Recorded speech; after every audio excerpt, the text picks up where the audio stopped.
I want to give you my roses, buds, and thorns for my first day.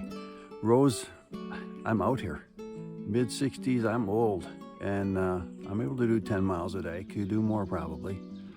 Bud, I'm just looking forward to getting to Pine Grove Furnace where I meet up with my friends and finishing up down at Harper's Ferry. And the thorn, there's a thunderstorm coming in either tonight or tomorrow morning. I'm a little bit worried about that. My tent is nice and durable, but falling trees and lightning, it just won't stand up to that, I'm pretty sure. I don't want to test it either.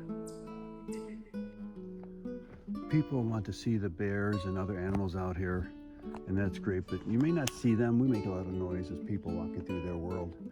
But if you're walking the trail and you see a rock turned up like that, and then later another rock displaced a little bit, especially if you see several of them in a row, suspect that that was very likely a bear wandering the trail looking for a snack.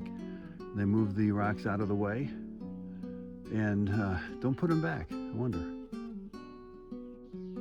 Hey, here we go again. The top blaze is offset to the left, so the trail moves. It turns to the left, and look at that. Somebody has piled up some logs, sticks, over the bad trail, because here's the real trail.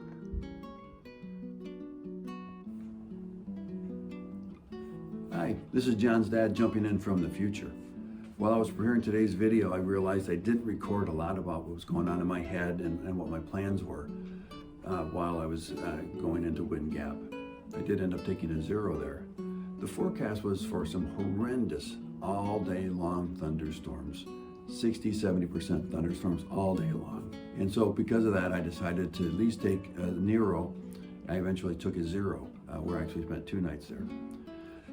One thing you'll hear more about in my videos and my book on the King's Trail hike is that I made some really bad mistakes and put myself at risk because of rain. And honestly, I'm still a little bit afraid of rain.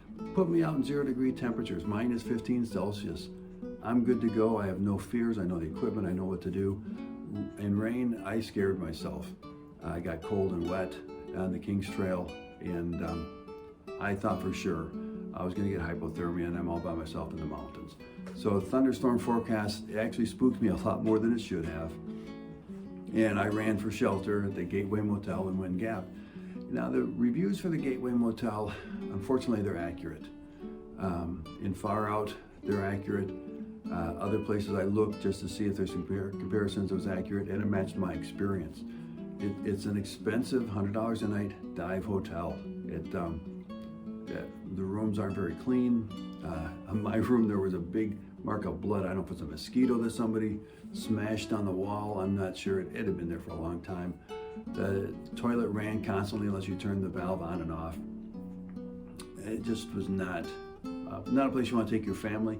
But if you're a dirty and stinky hiker, and you need a shower in a place where the door probably locks securely, it's fine if you got $100 to spend. The Gateway Motel is about 2.2 north of the trail, maybe 0.1. It's not really far. It's an easy walk.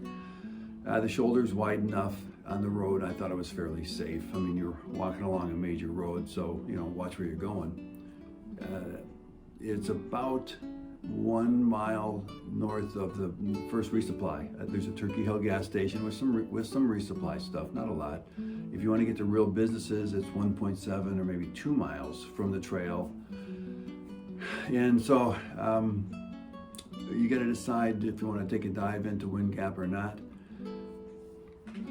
The hotel manager, Satish, he reminds me of the hotel manager in the Best Exotic Marigold Hotel movie. Lots of enthusiasm, very positive, really nice guy, but the results don't match the enthusiasm.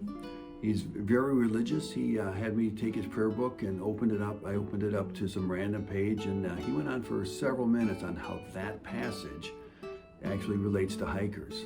I don't remember the passage, but it, from when I glanced at it, he knew the passage and knew why it related to hikers. There are several nice businesses there in Wind Gap. I enjoyed my zero there, except for spending $200 on the dive motel. I enjoyed it. It was a nice place. I had breakfast at the diner, you know, a mile and a half or so south of the trail.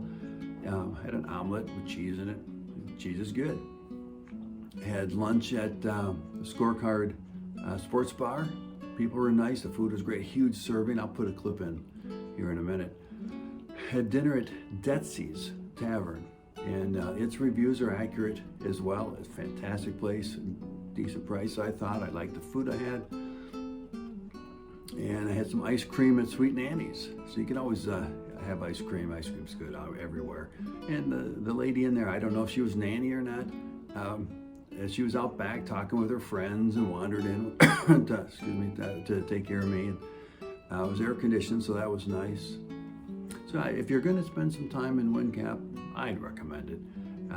You know, the Gateway, sorry again, the Gateway Motel is, you know, it is what it is. It is your only option. I checked Airbnb, Travelocity, there is nothing else. So if you need to stop in Wind Gap, go ahead, stop there, get a shower if you want, maybe share a room with some other people to keep that cost down. So anyway, I didn't take lots of videos in Wind Gap. I'll show you a couple pictures I took. It's a really nice little town, very friendly, like I found on my whole trip. This is after the fact, so I now know the whole trip. The people I met were just wonderful, and Wind Gap was no exception. It was one of my first experiences on the trail in this area, and very positive. And so definitely give it a try. Now check out my nachos. I never take pictures of my food.